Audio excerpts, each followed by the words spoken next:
Hello guys, welcome to my বিন্দাস video. তো অনেকদিন পর একটা ইলিশ মাছের রেসিপি নিয়ে চলে এসেছি। সেটা হলো, অবশ্যই তোমরা বুঝতেই পারবে দেখলে, সর্ষে ইলিশ। আমি এখানে নিজের হাতে একটা গোটা ইলিশকে কেটেছি। বুঝতেই পারছো, দোকানের কাটা আর ঘরে কাটা অনেকটাই তফাৎ। আমি মাছ ঠিকভাবে কাটতে পারি না, তো ভাবলাম তোমাদের সাথে এই রেসিপিটা শেয়ার করবো ইজিলিভাবে। তো আমি মাছটাকে ভালো করে কেটে ধুয়ে হলুদ, নুন আর সর্ষের তেল দিয়ে ভালো করে এটাকে মেখে 15 মিনিটের জন্য রেখে দেবো। দেখতেই পাচ্ছ, ম্যারিনেট করে রেখে দিচ্ছি।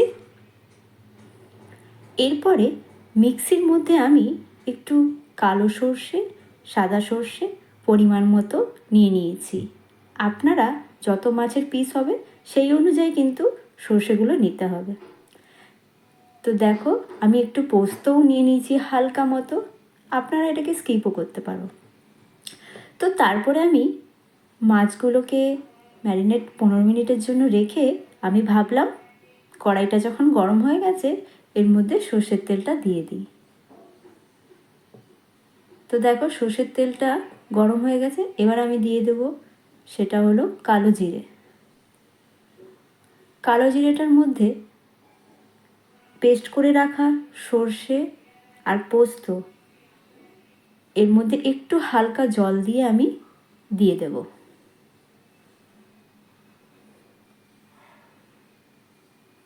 তারপরে আমি দিয়ে দেবো 2 থেকে 3টে কাঁচা লঙ্কা। অনেকে অনেকগুলোও দেয়, কিন্তু আমি 3খানাই দিলাম। তারপরে একটু হালকা করে নুন দিয়ে দিচ্ছি, আর তার উপরে দিয়ে দিচ্ছি হলুদ। এবারে ভালো করে নাড়াচাড়া করে নেব।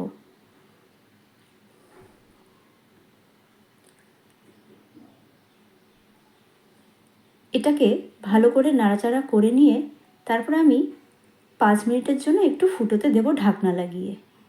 তো 5 মিনিট পর আমি ঢাকনাটা খুলে দেখছি ভালোই ফুটে গেছে, রঙটাও খুব সুন্দর এসছে। এরপরে ম্যারিনেট করা মাছগুলো আমি এর মধ্যে অ্যাড করে দিচ্ছি।